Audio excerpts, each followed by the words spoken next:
Okay.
now instead of Lad Nelson. We saw that at the mediation where we thought we were making some progress. The mediator thought we were making some progress with Lad Nelson. He left and then he came back, say 10 minutes later, and said, Bill Clark Holmes has shot it down. And part of the problem we have is Lad Nelson's attorney and Bill Clark's Holmes attorneys, they work for the same law firm. They must have got him to sign a waiver of the conflict, but it makes it hard to approach one party to pursue something when all the lawyers for the other party work in the same law firm. Yes, ma'am.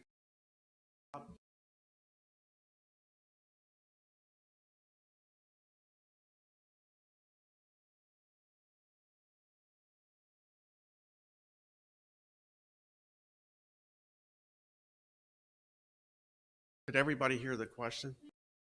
Sure. The question was if the contract, and the contract you're referring to is an easement, if it references the golf course, how can he, and it's made for use of our roads by the golf course, how can he use our roads for another purpose? And that is precisely the argument we have before the Court of Appeals now, is that if you look at the easement as a whole, it's clearly designed for, it does. Right, and that is our argument to the Court of Appeals. What now?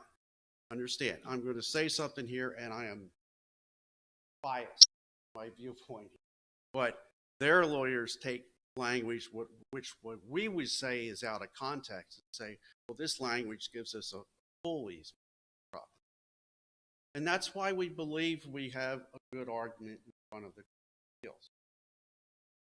But as I said during candidates night, my experience as I emphasize former lawyer, I've retired, I thought I was retired anyway, now is one of the biggest factors when you go in front of the Court of Appeals, it's which three judges you draw. And we won't know that till they issue an opinion. Well, I'm sorry. If they could schedule argument on the issues, or they can just rule on the briefs. If they schedule argument, then we'll know who the three judges are. If they don't, then we won't know till we get to you. But that's really just a fact of life in any court case. Yes, sir.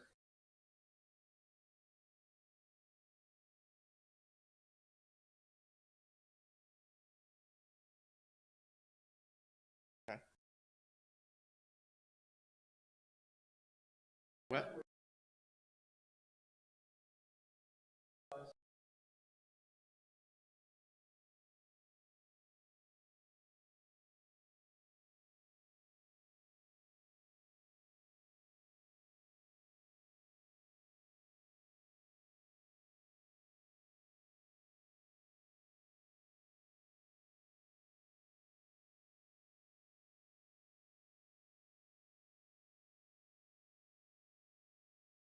Well, you're correct. I mean, clearly there has been a pattern for the last few years of making things as unpleasant for the Cape residents as possible.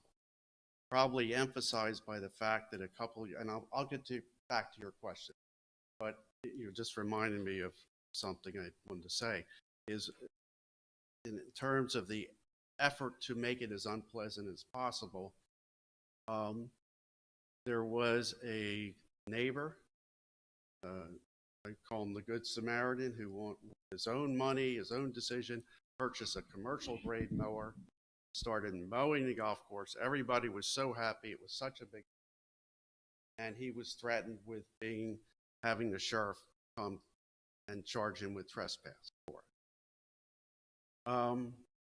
You make a point we have talked about over and over. Can't force him. We've never argued legally that we can force him to operate as a golf course, and we can't force him to sell to us. And it is a problem.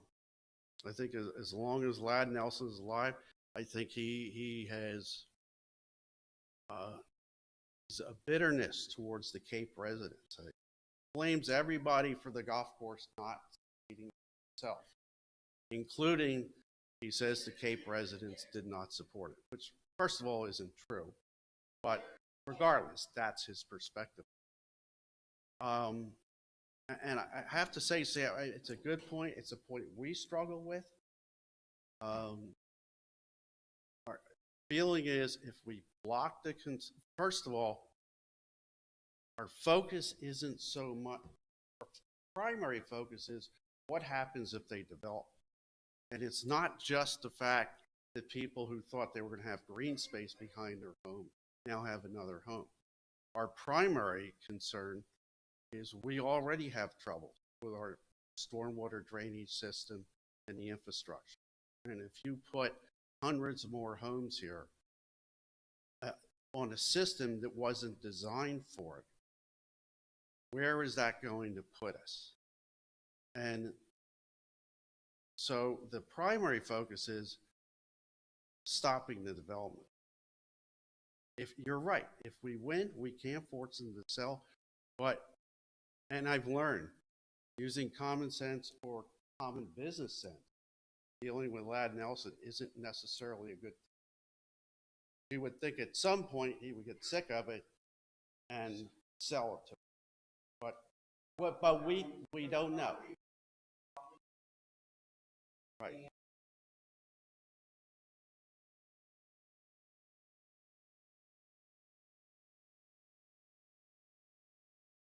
Well, I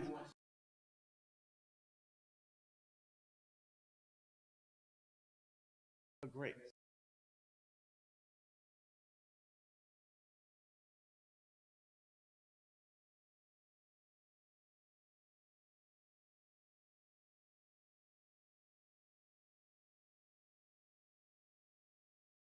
Well, I don't necessarily agree with your last point. I certainly agree with your first point. We can't force them to sell. I would think any builder would be very hesitant to purchase property or even get an option to purchase property when there's an appellate decision saying they can't use our roads down agreement. And I guess not to answer a question, but with a question, but I guess I am, is what's the alternative? And our alternative has always been sit down with them and try to negotiate. They won't talk to us. As recent,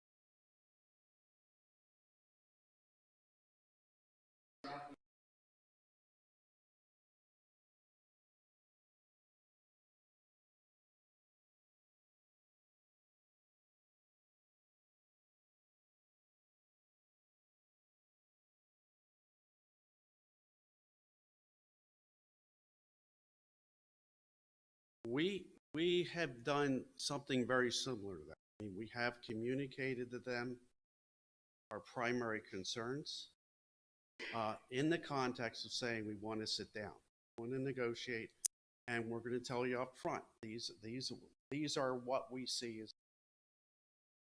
But I can't negotiate with someone who won't sit at the table. That's the dilemma we're fighting here. I am open to suggestion of how to get them to the table. I just don't. Every effort we've made has been rejected, including, as I said earlier, we went to the court and said we'd like to do mediation and got a neutral mediator. And Bill Clark Holmes, who wasn't even a party to the lawsuit, showed up at the mediation. Basically, from what the mediator killed any progress we thought we were. So,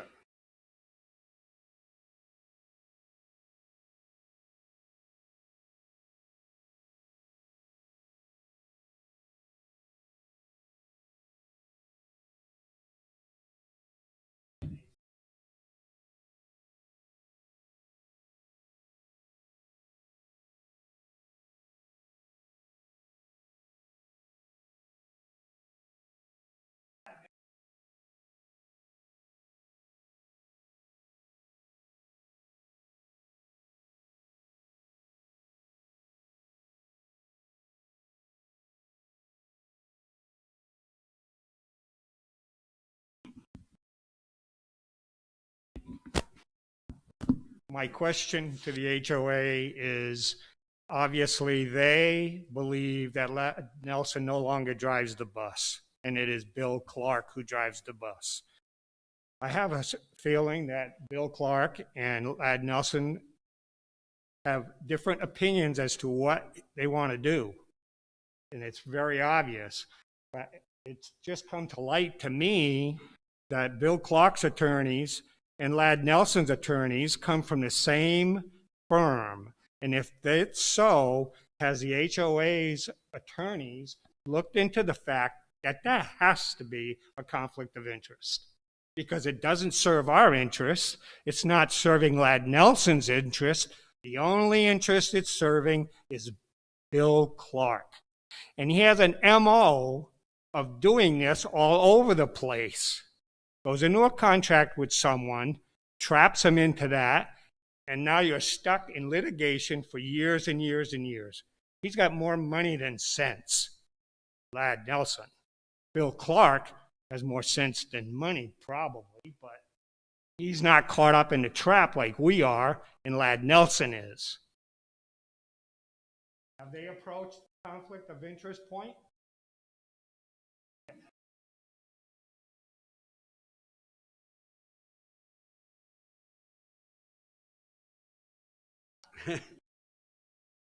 okay. Two things. I want to stress, as I did before, when I say Bill Clark Holmes is driving the bus, that is our impression. Can't state that as a fact because I don't have access to the agreement. As far as the conflict, and I'm going from recollection here from a couple years ago, that our attorneys raised it with their attorneys initially when it came to light, and their attorneys indicated they had appropriate waivers for the thing. When you have a situation like this, if you have both clients waive the potential conflict, then the attorneys can continue. So it was raised by our counsel with their counsel, and our counsel was advised that they had waiver.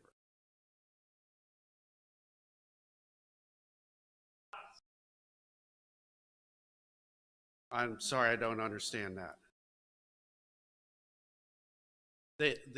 When the conflict of interest issue would be between Lad Nelson and Bill Clark Holmes using the same counsel.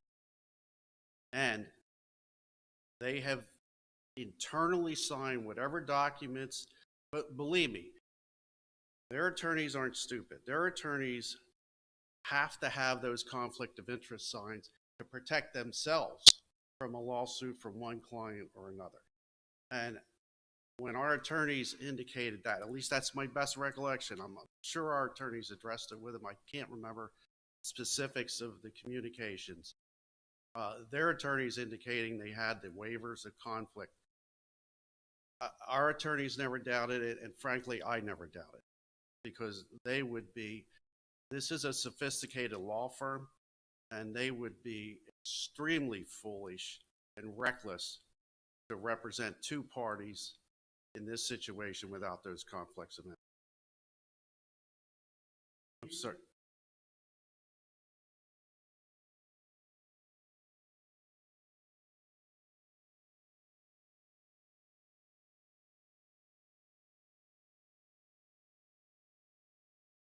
With us, you mean? I, I that deal is a written contract between them that we're not privy to, nor would we ever be privy to those discussions. That they're privileged discussions between their clients and their attorneys, just like ours are privileged between us and our attorney. Sir?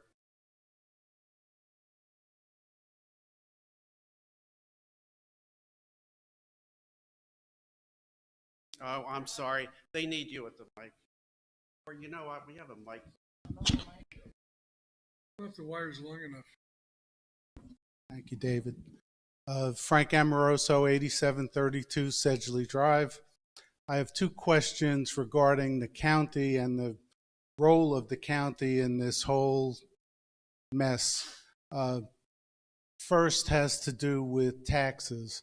Do you have any idea if Nelson is up to date on his taxes, if he's being taxed as a golf course or as something else? And the second question is, what has been done or can be done about the total disarray and overgrowth and pests and other nuisances that arise from his failure to upkeep?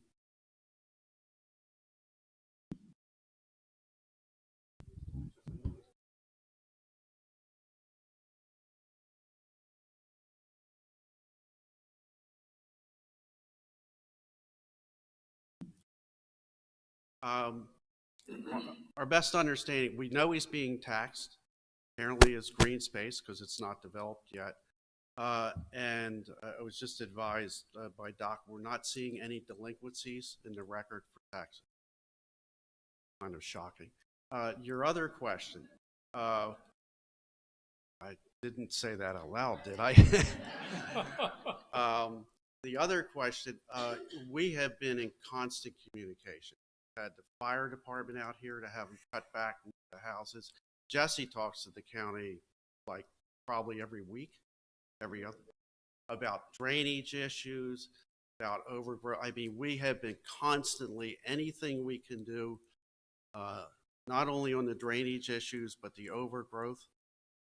We have been in touch with county officials, like I said, even the fire department. That was raised at a meeting, I think, 2 years ago. I think Christine raised it about concern about fire issues because it was dry at that time, and the fire department came out. The problem is they will only require him to cut back, is it 30 feet from the property line? From the residence, 30 feet. Okay, for those who couldn't hear, it's 30 feet from the residence, the building, not the property line. But the answer to your question is absolutely. We are constantly in touch with the county. Anything we can do to mitigate what he's doing.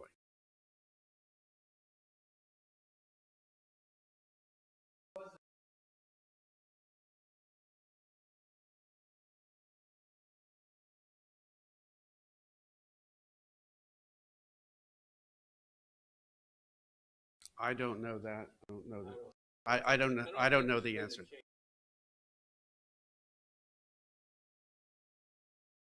Yeah, that's an interesting question since I guess we all got reassessed in the last year. We all went up. I don't know what happened with the reassessment. Probably be curious to look at that. Bill? Need to do an upgrade to the question in the back of the room. I went and looked online here. Lad Nelson slash Southern Destiny owes us $14,612.25. I can't say it for sure, but I recall the golf course is actually 7 parcels of land. And so I think probably, and I don't recall if this was the issue or not, which parcel would we lien? And then the other issue is one of those parcels is currently a toxic dump site. And I'm not sure if that's included in Lad's property or if it's still under a 99-year lease with the estate of Tom Wright.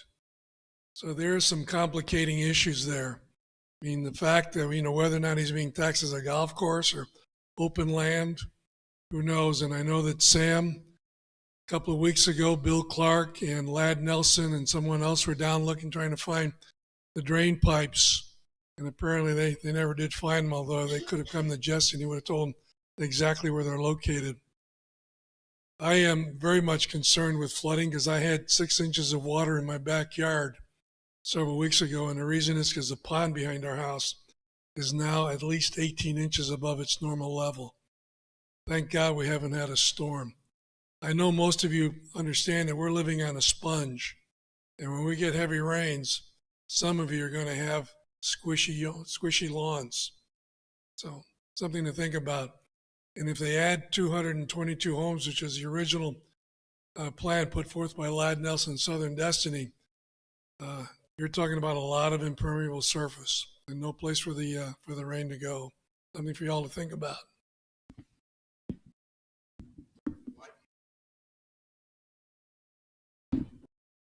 I'll repeat his question.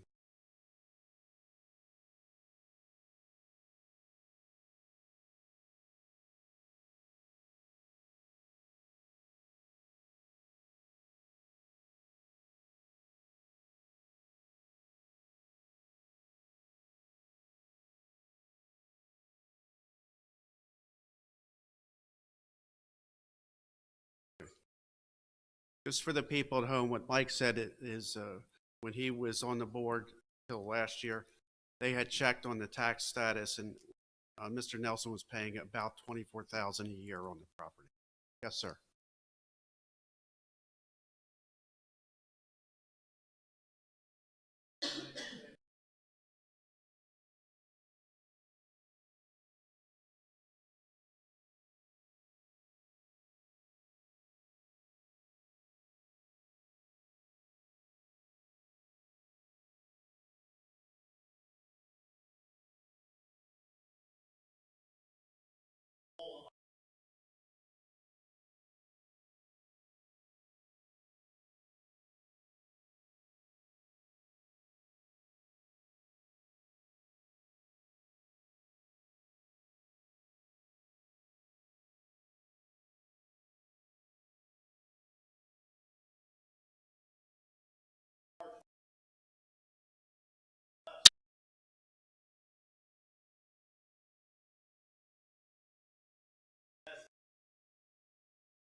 Okay. To answer your questions, first of all, there are there are multiple tracts of property, but we've distinguished 2 different tracts. The one tract is basically what's often referred to as the circle, from Sedgley to Lakeview to Cape Boulevard. Inside that area is green space. The rest of the property owned that was the former golf course is zoned R15.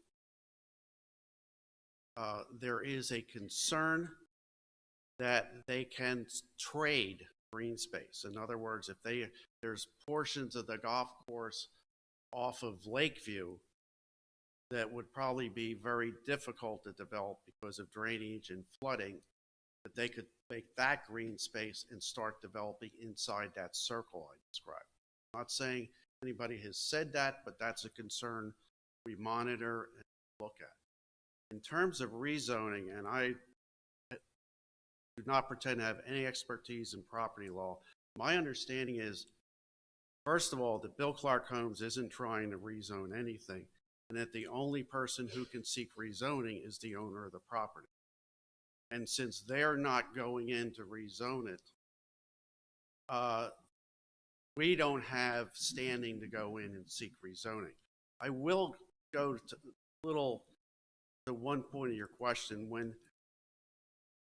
When Nelson first started going before the technical review committee with his plans to develop, we had significant turnout from the Cape.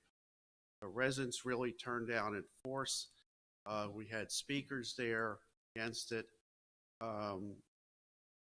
And we were not successful, but we kind of knew it would be difficult because the technical review committee has a very loose standard to get through. It's just the first step in the process, and that's the only step he's done.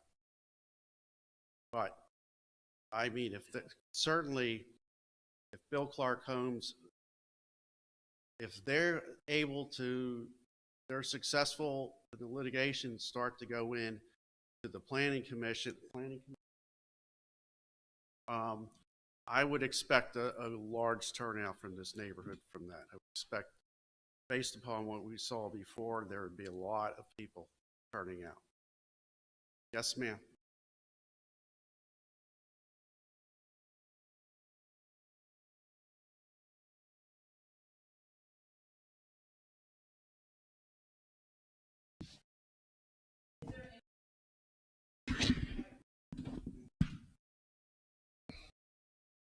When, as far as I understand, when Lad Nelson bought the property, one of the issues was where the maintenance barn is located, which is what, West Telfair, I think it is, or East Telfair. It sits back off the road. You got to go back there. In fact, up until just a couple months ago, I remember walking back there and seeing a trailer back there. And there was some rumors that the sheriff was back there watching the property. But anyways, I do not believe that Ladd was, purchased that property, but got at least under a 99-year lease. Now, what the legal status of that property is, I have no idea. Because what does the EPA do? We know that whoever ends up owning that land, they're going to have to clear it. Now, it seems to me, and I'm not sure if it's true, so I recall again hearing that I think Mr. Wright has passed away. No one knows. Yeah, so.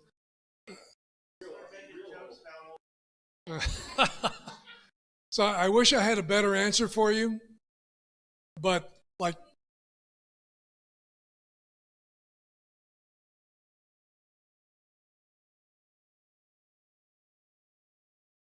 Well, it's not a toxic dump. It's where oils have, when they change the oils and whatnot, pesticides and other kinds of things.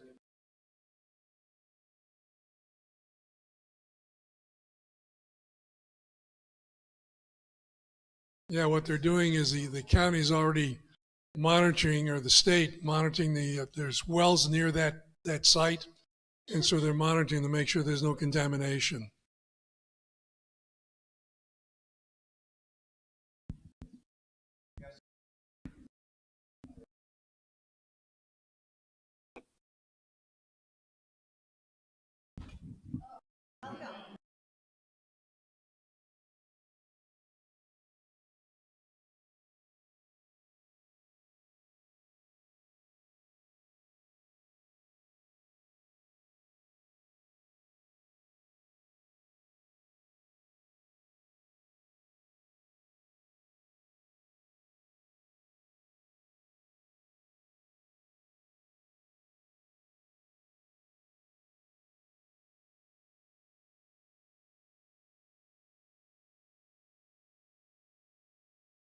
Okay, thank you.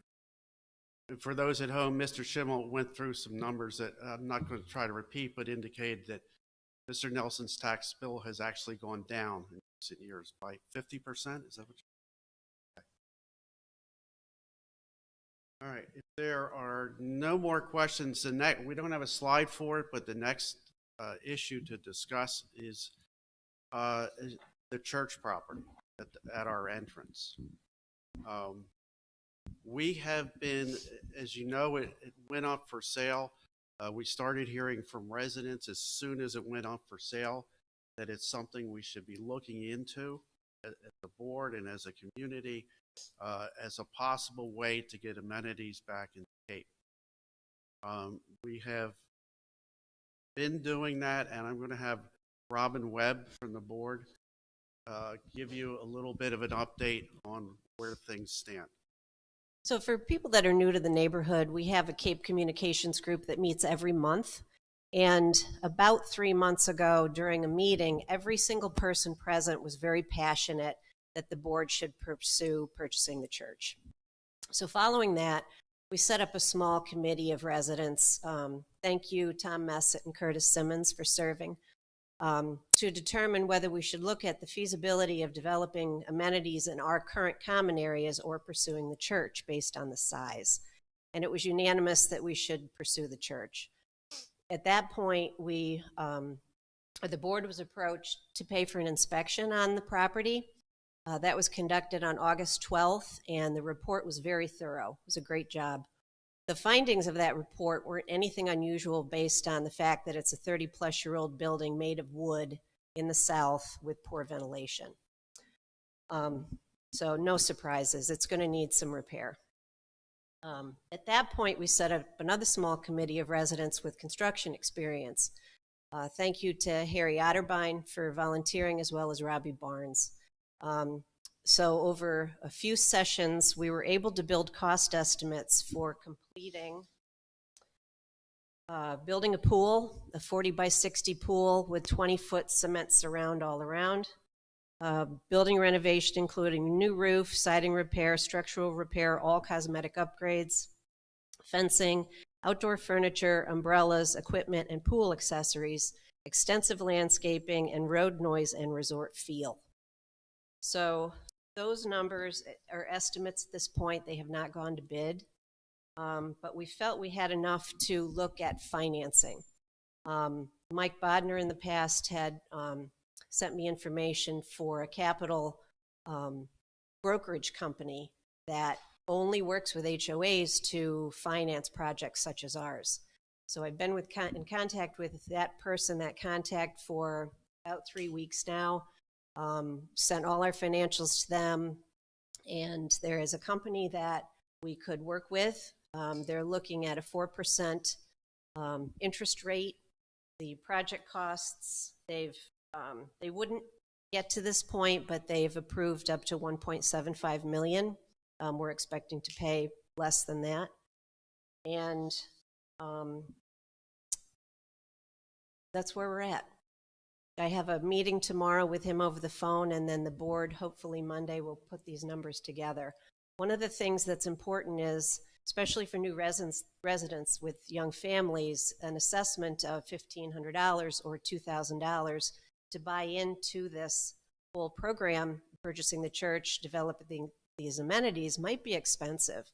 So we're looking at a 15-year term for any resident that would need financing. You could pay the assessment in one shot, or you could finance it. The 4% interest would be charged to the resident that would need that funding. So our idea was that we would bring the entire package to residents for vote, and that's where we're at now. Yes.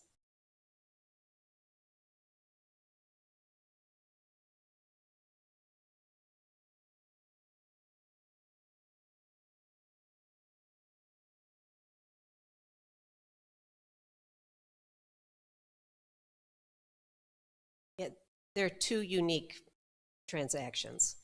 So this would be something that could be feasible in the short term, and the golf course ultimately wouldn't be short term.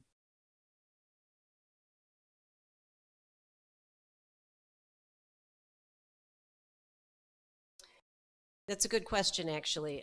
When Mike Bodner was treasurer and there was talk of possibly purchasing the golf course, the same contact had considered $5 million worth of funding to purchase the golf course, build 15 to 21 different amenities that were being talked about. So yes, there would be additional financing available. We've had some excellent treasurers in the past, and our cash picture is very good, and that's what gives us strength. Yes.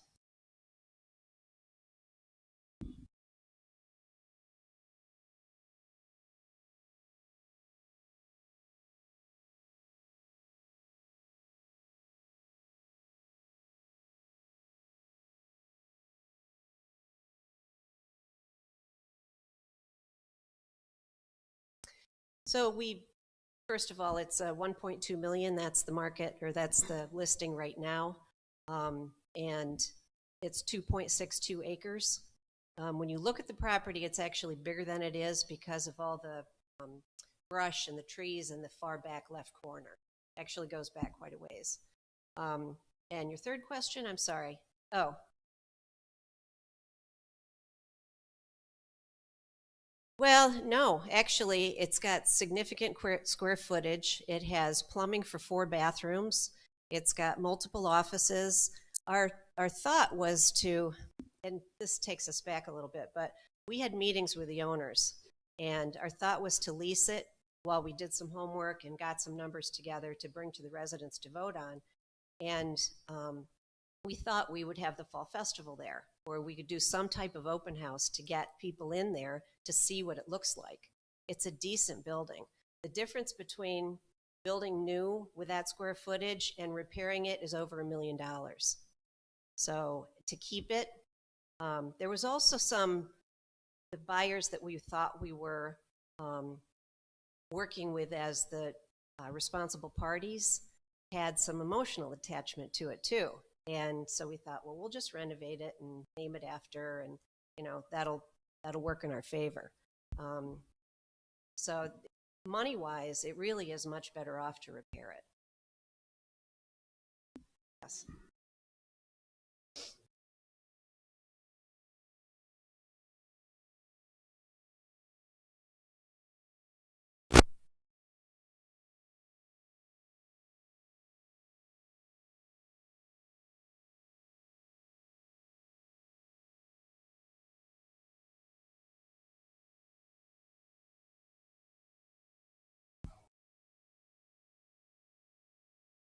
What kind of discount?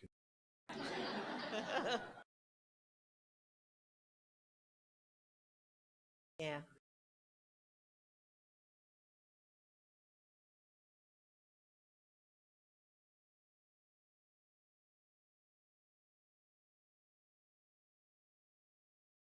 Thank you, Matt. Well, the award letter from the finance companies determines closing by December 6th. This has to go to resident vote. That we need 50% plus 1 of all residents to pass this. So we've got some numbers to crunch. Let me emphasize that there's a lot of work to be done at this point. But as was pointed out to us right in the beginning, it's for sale now. We didn't have the luxury of sitting on it. As the lady there made a great point. I would love to see what happens to the golf course before we try to pursue the church, but we don't have that luxury. So we're trying to look at both balls in the air, try to figure out what's best. But there would be obviously as much detailed information on cost that would go out, as much information as possible. And I want, Robin said it exactly right, but it's worth emphasizing. It's 51% or 50% plus 1 of the homeowners in this neighborhood. I mean, we just had an election and got 304 votes, total votes. That was to get a quorum for the election. In this case, we have to get 322 votes, I think, something like that, for it. So we have to get, and obviously 100% of the people aren't going to vote for it. So it's going to be a lot of, if we can get this done, if we can get a price that's reasonable, get all the cost bids, there's going to be an awful lot of work. And Robin's communications group is going to be very important. They're going to be going door to door to get people to vote. I think this electronic voting is going to help a lot doing that, but this will be a process. William Perry.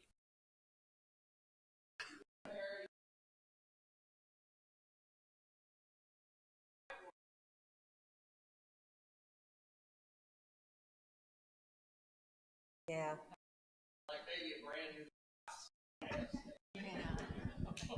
We know there were 2 offers made, and one was an RV sales location, and the other was a church, but anonymous.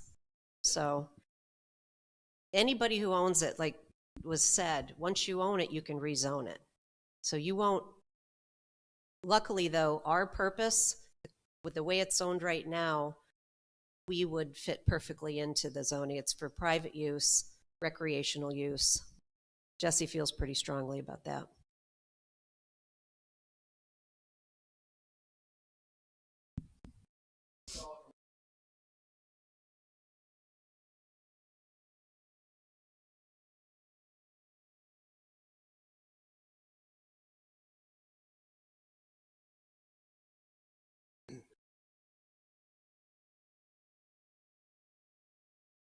Okay, Tim, can we go back one slide?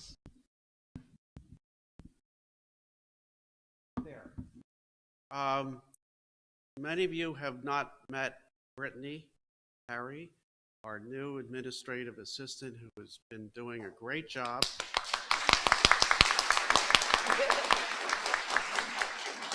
We're going to let her talk a little bit about the website, maybe talk a little how well the electronic voting went. Please be kind to her. We don't want to lose her. Hi, I'm Brittany. So website's a great tool. It's super useful. We had great success with the online voting this year. Hopefully it'll continue to get better.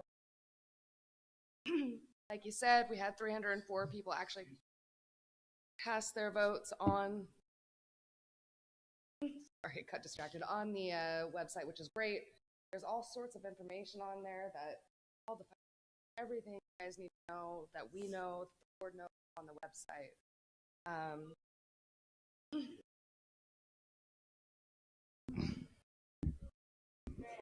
Pull it out of there like Freddie Mercury. So I guess my point is just use the website.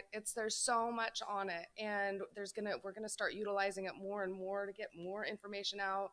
Tell all of your neighbors, tell all your friends, tell everybody, use the website so that we can, when we have these decisions that need to be made, we can do it quickly and reliably and have it done efficiently through the website. Also, some changes are going to be made coming up kind of soon. We've been having email issues, which I'm sure you're all aware of, and through just the office email, not the website. The website works great. So we are going to be switching to a different hosting platform, which is going to change our email address at the Cape. There will be more emails to come out about that next week. We just wanted to make sure that we made it through the annual meeting before we actually made those changes. So be on the lookout for those emails so that we can give you our new web email address. And really, I think that's about it. Does anybody have any questions? Oh, thank you. Thank you.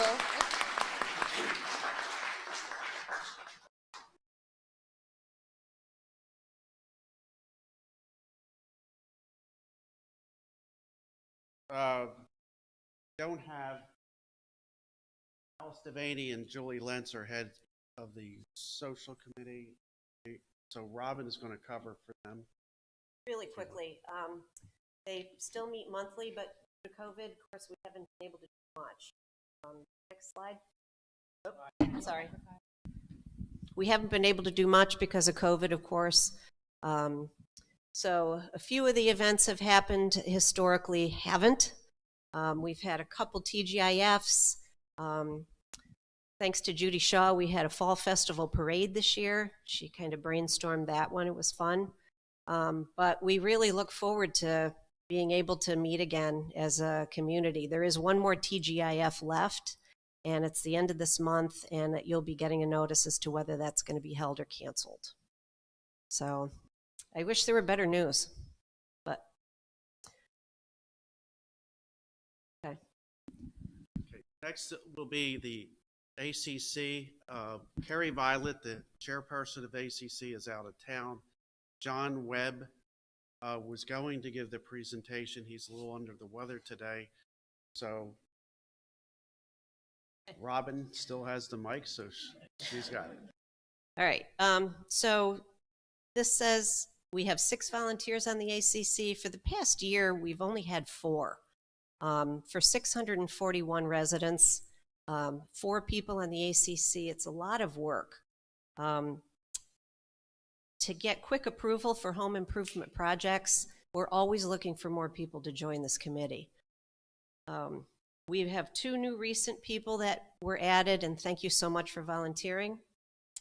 Next slide. The one before, I'm sorry. Okay. Here listed are the members. The number associated next to their name is the number of homes that are assigned to them. The 2 new people, Curtis and David, will be assigned homes, and those redistributions will take place. Next slide. Carrie wanted me to read quickly the role of the ACC mission statement. The role of the ACC specifically is to assist property owners in understanding and complying with the deed restrictions and covenants of their respective neighborhoods. This can include, in some cases, offering guidance when requested and working in cooperation with the HOA property manager and staff. Is there one more? Yeah. All right. So the year-to-date activities for the ACC, courtesy letters 120. This is kind of a simple snapshot of level of activity over the past year. The majority of those courtesy letters are for trash cans visible from the road and landscaping. A lot of change requests, in-ground pool installation, sheds, fences, sunrooms, solar panels. These are all requests. A lot of new construction, 7 of them. So other highlights, the committee works very hard. They updated a new bond system with specific guidelines to ensure consistent and equitable handling. And a tracking spreadsheet for change requests was developed, and they want to share kudos for Brittany for helping to put that together and making it available to the committee. And lastly, a huge thank you for all in the community who follow the deeds of restrictions for their areas and seek approval for their projects before proceeding. We continue to look for volunteers, and it's a great way to meet neighbors and learn more about the ACC.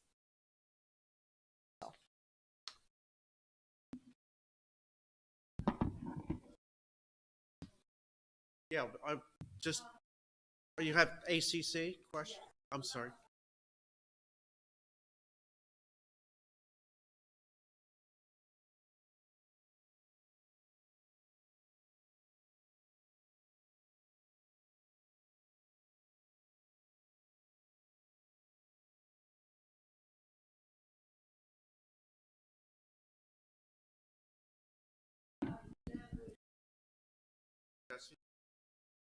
The question was, there's a developer that's moving equipment, a developer who's building homes is moving equipment up and down the roads.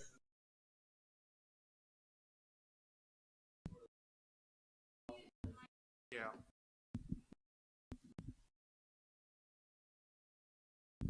There's a builder that has 2 lots. It's Blue Tide Construction. One's next to Kay's house, and then one's further down the street. It's common practice that they move equipment up and down the street between their lots. It's every house that was built out here, there was equipment brought into the street, driven on the street, unloaded at the street, and the house was built. That's why we collect construction bonds. That's why construction bonds are important. They damage our streets. before they get their bond back, it will be inspected and if it will be repaired. So that's where we are with that. It's a practice I've been doing for, well, 25 years I've been here anyway. And I see a lot of faces out here that have been on committees, on ACC committees and stuff like that. So, but that's where we are with that.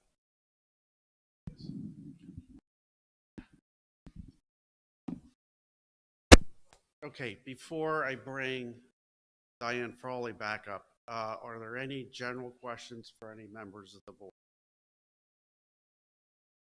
Okay, Diane?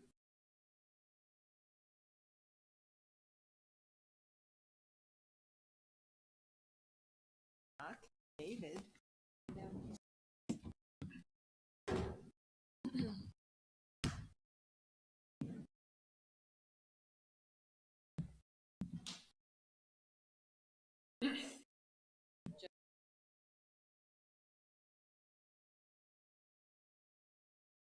I think. Oh, here, Diane.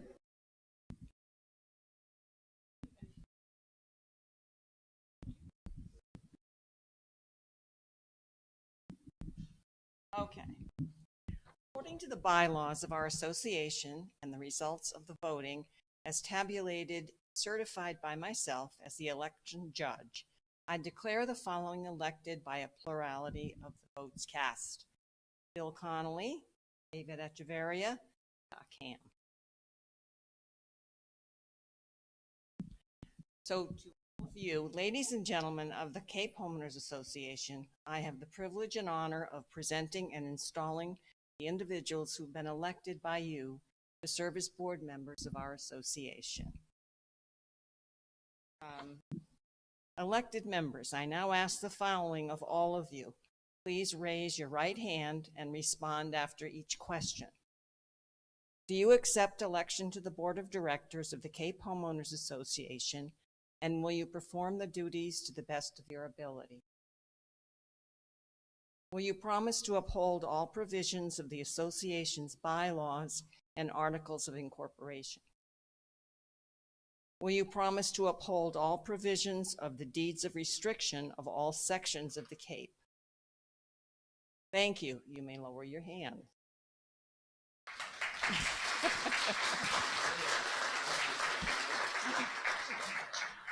Okay, just a couple more things. With the affirmation of the presence of our membership here assembled, I install each of you to the Board of Directors. Ladies and gentlemen of the association, I now declare the board members duly installed. Will you please join me in congratulating these neighbors and wish them luck and give them your support as they perform their duties as our elected board members. Pass that back up there.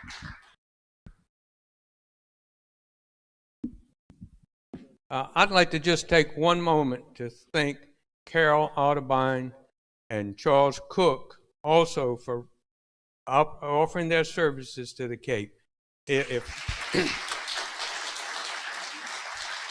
Believe me, either one of them would have been a real asset to this board, and I want to thank them for putting out the name and volunteering.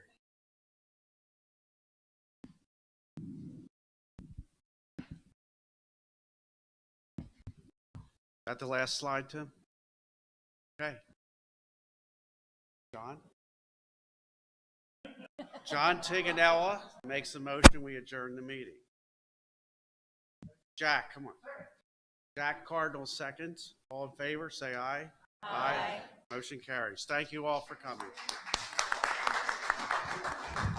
Jeez, wow, that was close.